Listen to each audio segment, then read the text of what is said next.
dual coils to give both sleepers separate flexible support. Exclusive Simflex cushioning cradles you over the coils.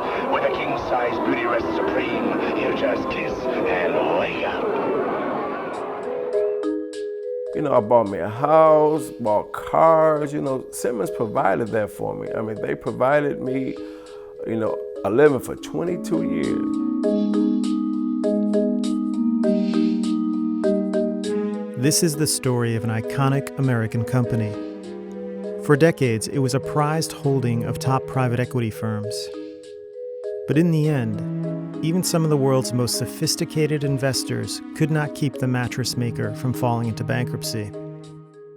Simmons has announced that it's going to be filing Chapter 11, going into bankruptcy, which is the first time this company has done it in its 139-year history. When it comes out of it, it's going to have a lot less debt, and it's also going to have a new owner, a new private equity owner, which will be their sixth private equity owner since 1986, so in the past 23 years. Over the last 2 decades, the Simmons Mattress Company has been bought and sold 5 times by private equity firms, most recently in 2003 by Boston-based Thomas H. Lee. Thomas H. Lee is one of the country's oldest private equity firms. It was actually started by a man, Tom Lee, in the 1970s. It had a fabulous reputation. One of its biggest deals and huge successes was Snapple, which it acquired for a few million and sold 2 years later for more than $1 billion. It was a huge success for them. At the Simmons factory in Mableton, Georgia, employees like Noble Rogers say the private equity deals over the years went unnoticed. I never seen any owners. They never came through the plant. They never, stopped by, gave us a newsletter or anything about who the owner was. Simmons is one of hundreds of companies bought out by private equity firms in the past decade. Particularly during the 80s and recently, those guys have been demonized. And the reason why is because sometimes they come in and they just do deals that are bad, right? They basically say, I see an opportunity to make money and I'm going to screw everyone, and so they do. But what he's really doing is he's coming in, or she, and saying, let's make hard choices that you guys should have made years ago. Now I'm going to force you to make them. I'm going to take all the criticism, but I'm also going to get rich when it's all done. But the private equity buyouts at Simmons put the company in a precarious position.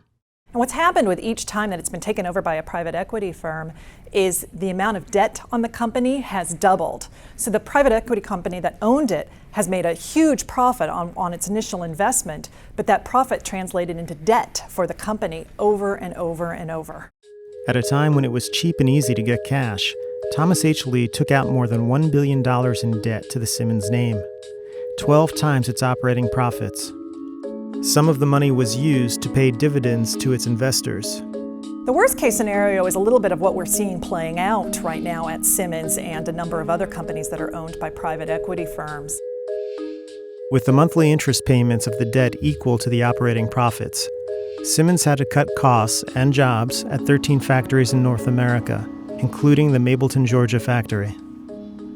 We're all from Simmons, this group sitting at this table here. The pressure to produce became stronger, and I believe that was due to the fact of some cutbacks. By cutting out people's job, it put more pressure and stress on the person that was there. Years back, when everybody was happy working for the company, that's the way the faces look. Everybody was happy working for the company. On September 18, 2008, as workers arrived for their day shift, they were called into a meeting. They were told due to slumping sales, the Mableton plant would be closing permanently. They weren't even allowed to return to the shop floor. And to come out and do it like they did, it could have been they could have did a better way, I think. It really was a hostile ending. I mean, anytime you close the plant and you bring police to the plant, they brought in police like we're gonna tear the place up. If they were gonna close the plant, just give us a better ending. In a September 2008 press release, Simmons said the move is part of an ongoing effort to optimize Simmons' operations network in the southeastern United States.